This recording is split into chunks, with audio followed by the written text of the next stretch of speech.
Good morning everyone. आइए देखते हैं आज का पाठ नंबर 9 मेरे पिताजी। इसके लेखक हैं डॉक्टर हरिवंशन राय बच्चन। इसका आधा भाग हमने देखा, उसमें हमने देखा कि जो हिंदू मुस्लिम का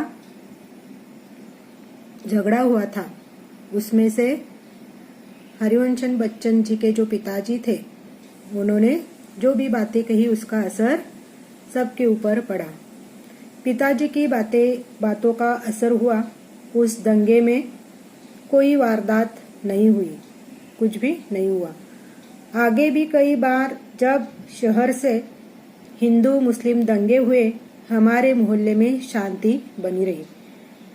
जब भी उनके शहर में हिंदू मुस्लिम के दंगे हुए तब उनके मोहल्ले में शांति थी। अभी उन्होंने बताया है कि उनके पिताजी का दैनिक जीवन कैसा था। देखो, मेरे पिता का दैनिक जीवन प्रायः एक ढर्रे पर चलने वाला था, यानी एक रस्सी पे चलने वाले, जैसे रस्सी रहती है उस पे जो चलने वाली औरत रहती है उसके जैसा उनका दैनिक जीवन था, यानी डेली का रूटीन, नियमबद्ध और नैमित्तिक, यानी कभी भी न बदलने वाला। वे सवेरे 3 बजे उठते, शौचादि से निवृत्त होते और ठीक 3:30 बजे गंगा स्नान के लिए चले जाते। पैदल आते।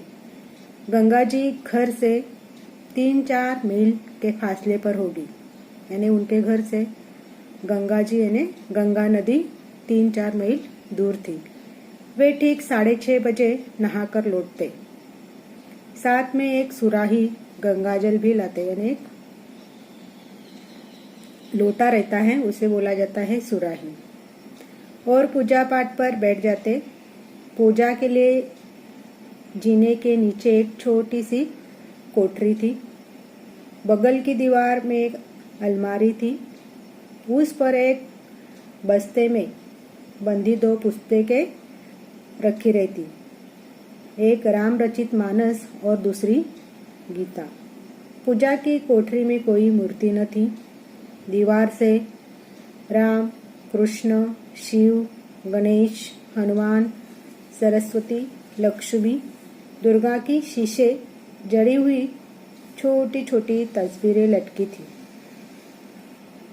पिताजी को बहुत झुककर उस कोठरी में जाना होता और अब वे उसमें बैठ जाते तो बस इतनी ही जगह बचती कि सामने रेहल रखकर उस पर पोथियां खोली जा सके।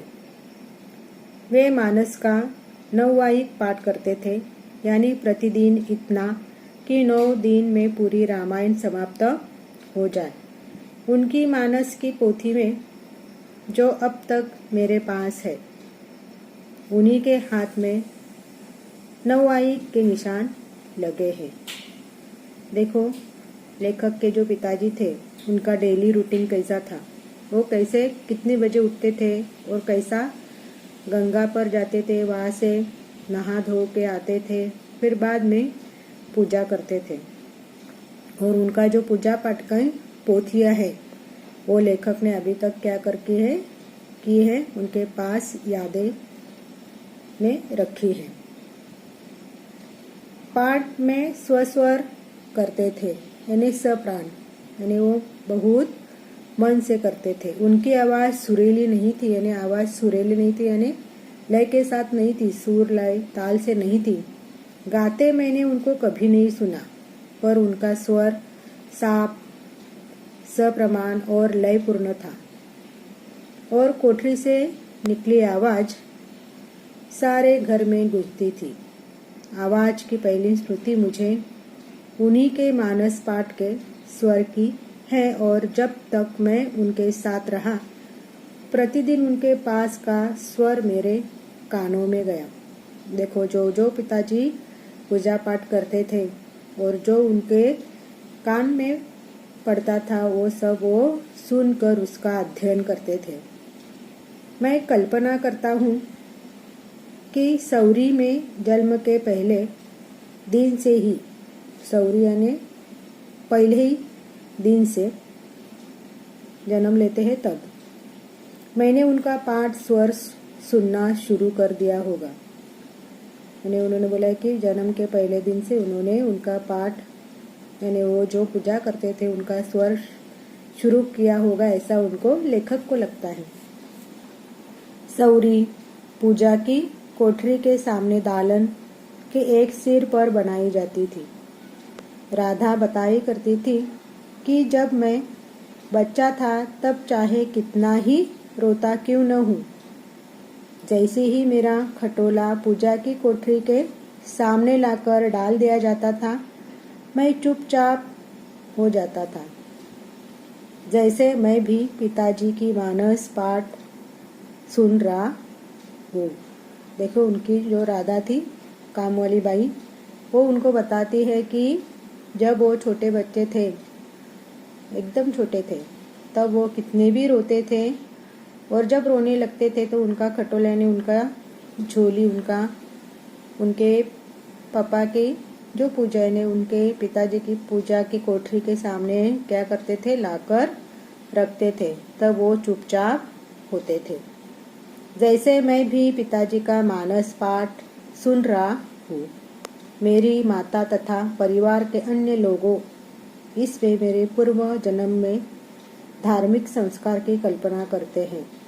उनके घर के लोग और उनकी माताजी मैंने उनकी अम्मी बोलती है कि ऐसा ये जन्म से ही क्या करता रहा, पूजा पाठ सुनता रहा। इसका मतलब है ये पुराने यानी पहले जन्म में ये क्या था, एक अच्छा इंसान था, धार्मिक संस्कार वाला, ऐसी कल्पना उनके मम्मी जी और घर वाले करते थे।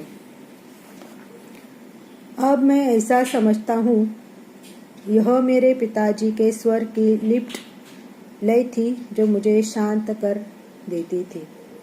इतना ही मैं जरूर मानता हूँ कि इन श्रवण संस्कारों ने उस समय अद्भुत रूप से मेरी सहायता की होगी जब मैं गीता को जनगीता का रूप दे रहा था, अवधी भाषा में मानस की शैली में। देखो वो कहते हैं कि ऐसा पुनर्जन्म वगैरह कुछ नहीं रहता। वो समझते थे कि जब भी छोटा बच्चा रहता है कोई स्वर सुनता है तो उसमें वो लपेट जाता है और उसे शांत कर देता है, ऐसी उनकी समझ से उन्होंने बोला है। वो जरूर इतना मानते थे कि जो श्रवण संस्कार रहते हैं, लिसनिंग वाला, वो क्या रहता है, एक अद्भुत रूप रहता है और वो मेरी सहायता होगी, ऐसा उन्होंने बोला है। जब उन्होंने बोला है कि जो गीता है वो गीता को उन्होंने जन गीता यानी पूरे जग को उन्होंने गीता का रूप दिया है, ऐसा उन्होंने बोला है। और ये उनकी मानस शैली यानी मन की शैली थी, ऐसा बोला है। अज्ञात रूप से मेरे अवचेतन और ज्ञात रूप से मेरे चेतन की शिरा शिरा मानस की ध्वनियों से भीगी हुई थी। उन्होंने बोला है कि मेरे अवचेतन यानी मेरे शरीर में जो भी चेतना थी उसका ज्ञात और अज्ञात रूप उनके पूरे शरीर में ध्वनियों से भरा हुआ था। पिताजी मौन रहकर गीता पढ़ते थे, शायद चिंतन करने की दृष्टि से।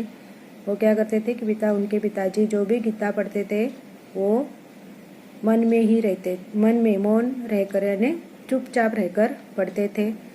शायद उन्होंने बोला है कि ये चिंतन करने की दृष्टि से यानी मन को शांत करने की दृष्टि से। मानस में वह बहा करते थे। संस्कृत का उन्हें साधारण ज्ञान था। मानस में आए संस्कृत अंशों को वो शुद्धता और सुस्पष्टता से पढ़ते थे, पर संस्कृत से वो उच्चारण सुख अनुभव न करते थे। जो अवधि से यानी जो उनको टाइम मिलता था, अवधि यानी जो समय मिलता था उनको, वो क्या करते थे, संस्कृत जो लैंग्वेज है वो उनसे ज़्यादा ज्ञान नहीं था संस्कृत का, लेकिन वो क्या करते थे, वो संस्कृत का उच्चारण सुख से अनुभव करते थे और जैसा उनको टाइम मिलता वैसा।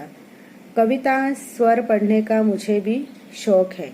वज्र और अवधि की कविता मैं घंटों पढ़ सकता हूँ। उन्होंने बोला है कि जो कविता रहती है वो कविता स्वर में पढ़ने का लेखक को बहुत शौक है। और जो वज्र और अवधि यानी जो उनके संस्कृत में जो वज्र और अवधि रहता है वो कविता में वो क्या करते थे, घंटों पढ़ते थे। मानस का तो स्वस्वर अखंड पाठ मैंने कई बार किया है, पर मानस की बात ही और है। खड़ी बोली की कविता मैं घंटे भर भी पढ़ूं तो मेरी जीभ एड़लने लगती है। उर्दू के साथ ये बात नहीं है। खड़ी बोली कविता ने कहते हुए खेद होता है, मानस की सूक्ष्म शिराओं को अभी कम ही छुआ है। वो जीवन से उठी हुई कम लगती है, कोष से उतरी हुई अधिक। कारणों पर यह न जाऊंगा। उन्होंने बोला है कि जो भी वो कविता